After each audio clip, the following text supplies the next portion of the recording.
Hello, everyone. Welcome back to um, Sonia's Budget. Could remember for a while. I have a couple of YouTube channels. I have Sonia Budgets, and I have Sonia's Creations, where I show hefty tutorials on the things that I make and sell through Facebook and through word of mouth and that sort of thing. I want to kind of go over my August budget and see what it looks like. And I had a little incident last week, so therefore my cash envelopes, which I keep in my purse, kind of got all messed up, but it couldn't be helped, and I'll explain that in a few minutes. But this is the August budget I had written up. All the bills: Florence Utilities, 2244. The 2244 came from I pay $125 a month, and if I have sometimes I get a credit. This time I didn't have enough credit to cover the overage above 125, so got that 2244 that I need to send in now. It was actually due the 6th, but like I said, I had a little incident that's got me all messed up. So but August the 10th, AT&T, 8127 is normally what they take out, but my emails show they took out 8125. Then on the 13th, they will take out 1403 for Amazon. I've got to pay $150 on my ELOC. My Alpha insurance, my car insurance, was $177.25. But I went back down there after I could cancel my homeowner's insurance so that I could get a more accurate policy after we done a lot of work on our house. And while I was there, I went over our auto insurance, and they still had a lien holder on my camper. I got that taken off. I don't think they had a lien holder on our truck, but the only lien holder we have is on my truck. And then they found out that it's just me and my husband in the house now. My daughter's not in the house. So my insurance, I got a letter in the mail the other day. On the 17th, they'll take out $109.58. I had figured $145 based upon the credit they gave me with the remaining months left on the policy. But when I got an letter in the mail the other day, it was $109.58. But next month it may be a different price. So my husband's cell phone, $67.88, and our dish network is $106.26. And I had planned on sending $800 this month to GM Financial for my truck. And then the groceries is doubled based upon 2 paychecks in August and all of our sinking funds. All right, the incident that happened on the 2nd day of August was I had a heart attack. And, thought it was indigestion, but it was a full-blown heart attack. And I wound up in the hospital and had to have 2 stents put in, but I'm feeling okay. I feel good. Everything's going great. And I went back to my store yesterday and worked for a couple hours, got tired and came home. And I'm going back today. I woke up at 15 minutes to 4 this morning, and I've been awake ever since, and I'm raring to go. So about lunchtime, probably going to poop out, but can't be helped. But I went ahead with a paycheck last Friday, and I went ahead and stuffed all the sinking funds and cash envelopes because I didn't feel like filming. I didn't feel like my daughter had come in to see me, and I just did not feel like filming the cash envelope stuff and the sinking fund stuff. And so also on the next paycheck, August the 20th, my husband had to take a week off. He worked 11 hours before he was called to come home because I was in the hospital, with my cardiac issues. So he came home. I don't know if the company will pay him straight time. I don't know what the income will be for August the 20th. We'll have to wait and see. But all these will have to be adjusted based upon that. And I will wait and see what my income will be. My income is very variable. It just depends on the day and and who walks in the store or who calls me and wants something done. So I'm not going to worry about it. We have an emergency fund, and we have some money in savings, and that's what it's there for, is for these things that come up. But, I'm not going to take money out of savings to put it into my sinking funds. We'll just have to skip a payday, but it will all depend on his income and if his boss pays him straight time for that week. And plus, we have Aflac insurance. And when I turn in my paperwork for this cardiac event and see what Aflac is going to pay for that. So I'm expecting it to be around $1,000. Could be less, could be more, I don't know. But I did want to go over the balances in our sinking funds and see what we have and a new system that I have come up with for Keep It Up. I ordered these check registers from Amazon. I got 10 of them in a pack for like $5. And I've written on the outside close. And there is so many pages in here that you can use, use these like a checking, a little tiny, mini checking account. So in close, we now have $40.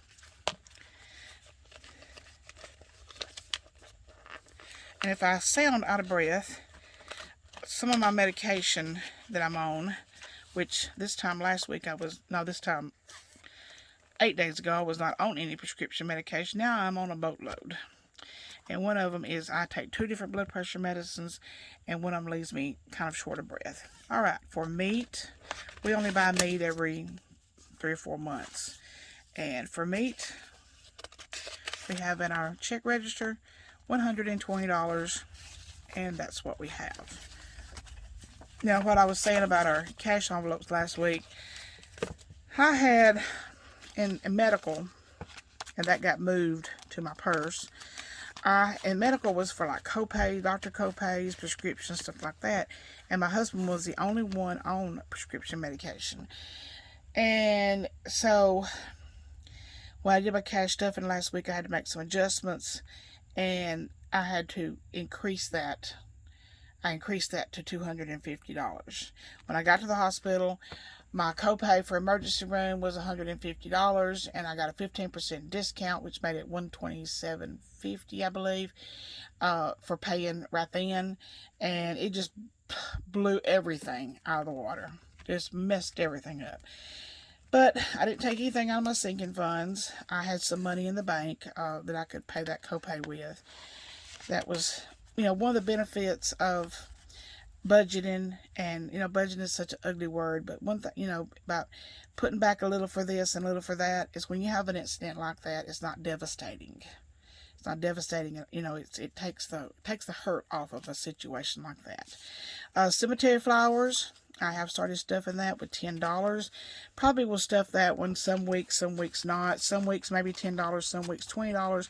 But I do have a cap on that of $160. That will take care of my mother's grave and my husband's parents' graves, because we do have siblings. It helps pay. We go in together and pay. Car tags, those will be coming up in October. We have $90. And in my register here, I have a balance of $90. And every time that I put some in here, I will add. And then when I buy the car tags, I'll take away. But we have $90 in car tags.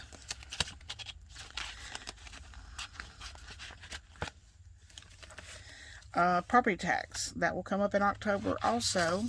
I don't think it's overdue till December, but we'll get the bill in October. And we have $50. Just like we showed.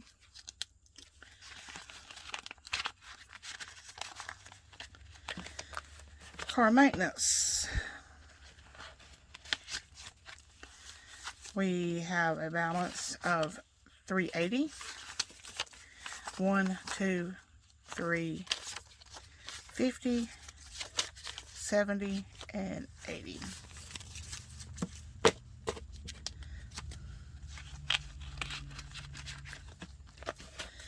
birthdays. I'm just about finished stuffing this. I think I've actually got enough money now.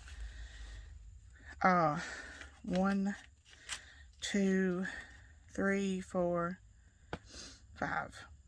Actually, I need another $10 to have this fully stuffed for the year. I need, actually I need 5 more 20s for 5 more birthdays. And I've got $90 and $90. So what, that heart attack has really put a new perspective on a lot of things. I wasn't weak after the heart attack. I was weak after I had the stents put in, but I'm getting my strength back little by little. Christmas, we have a balance of $14.61. 1, 2, 3, 4, 5, 6, 7, 8, 9, 10, 11, 12, 13, 15, 50, 14, 20, 40, 61. I don't know why there's a little lonely $1 bill in there, but it is.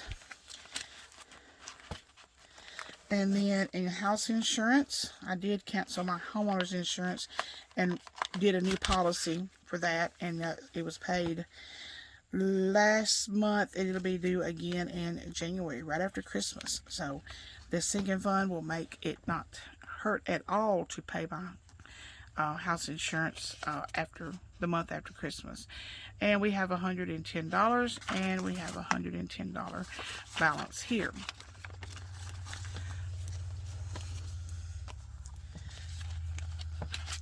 And that is all of our regular sinking funds. And moving on to our trip money, we have, I got this divided up into envelopes here because I like to budget for the day we go, the day we come back, and then the days in between. And it just kind of keeps everything very simple. And right now we have 1, 2, 50, 75. 275 in vacations and a trip. We'd like to go back to the mountains around the first weekend of December. And right now we have 275. And I keep that in the hotel envelope because we got to pay for a place to stay first. And when I get, I feel like there's enough in there for our hotel, then I'll move it up to the trip there, and then the days that we're there, and then the day home. And that's how I divide up a trip. I've been budgeting my trips like that for a lot of years. That way you don't spend too much money on one day and have nothing left for the rest of your trip. And then this one is, I put any business money in here, which I've got some money that needs to go in here. And I didn't put a register in here because that package only came with 10, and I pretty much used those on my sinking funds. I am putting back for my grown children $25 a pay period when I can afford it, so that, you know, maybe for their birthdays next year I can give them what is ever in their envelope. I don't owe them any money. They don't expect any money from me. I don't feel obligated to give my grown children any money at all. They take care of themselves. They pay their bills, take care of their children, and I don't feel obligated at all to give my children any money. I just thought it would be kind of fun and exciting for them. And also, I'd like to say, look, I just put back $25 a pay period every 2 weeks, and this is how much it's accumulated to. And that they can learn, you know, that they will see what a difference that budgeting makes. We have 5 children. And I've got an envelope for each one of them, and each one has $25 in it. I checked my bank balance last night and how much that I owe for the rest of the month, all my bills, and I've got a nice cushion in the bank. And I've got my grocery money. At the end of this week, probably Thursday night, I will do a mid-pay period check-in on our grocery spending and gas and medical. I have my medical envelope is now in my one that I carry in my purse. So gas, spending, grocery, and medical, and other, like miscellaneous, is in that particular book. And I'm going to do a check-in on that at the end of the week and see how we're doing mid-pay period. And yeah, and see how we're doing and how we're holding out. But this past week, having that heart attack has, been very, very, it just made us see how important it is to have to me, it's not a budget. We are not deprived in any shape, form, or fashion. We just have, by setting a certain amount in a certain category, it keeps it in perspective. So if you set up $300 every 2 weeks for groceries like we do, and in 3 days you've got $25 left, you got a problem. Unless you went and spent $275 on groceries and have got enough food to feed your family for 2 weeks. If you've spent $275 on groceries and you have nothing to cook, nothing to fix, no pet food, nothing like that, then you have got an issue. You've either budgeted too small for your family or you have way overspent. So it keeps you in a perspective. And if you, for your family, $300 every 2 weeks does not work out for you, then you need to make adjustments. You need to increase your grocery budget. You need to maybe evaluate what you buy and how you buy. So to me, it's not like a budget. It's just like a guideline to how to spend your money. And we pay our bills first. That's the first line on our budgeting sheet is the bills. Bills first, your four walls second, like gas and groceries and some spending money, and then your sinking funds, those are third, and your extra debt, and then your extra savings. So your bills come first on any budgeting sheet. It's going to have your bills listed first. Always does. Now, one of the adjustments I probably will have to make on this check was this truck payment, $800. I have paid so far ahead that I haven't gotten a bill from GM Financial in probably 11 months saying that I owe anything. When I get a bill, it says that I owe 0.00, which I know they would like for me to stretch that out and wait until I get a bill saying that I owe something. But if I do, then I'm not accomplishing what I want to accomplish, and that is getting this truck get this truck loan knocked way down. Already, and paying on it for about 9 or 10 months, I've already got the vehicle down to below the appraisal value on it. So I owe less than $31,000. It's a 2018 Silverado, 4-wheel drive, half-ton, beautiful truck, and I owe less on it than the value of it, which is hard to get to on a vehicle. But seems like Chevrolet trucks hold their value very well. But these two will have to be paid. $35 to our storage unit and $112.33 to our life insurance. So, adjustments will probably have to be made over here. Not a big deal. But this sheet will be scratched on and scribbled on and crossed out on and everything between now and the 20th of August to make those adjustments for the decrease in my husband's income for missing a week, because he does not get sick pay. He just recently, since 2008, had his vacation established with this company. They cut it out back in 2008 and have just in the last few weeks reintroduced the vacation time, which is 40 hours straight time.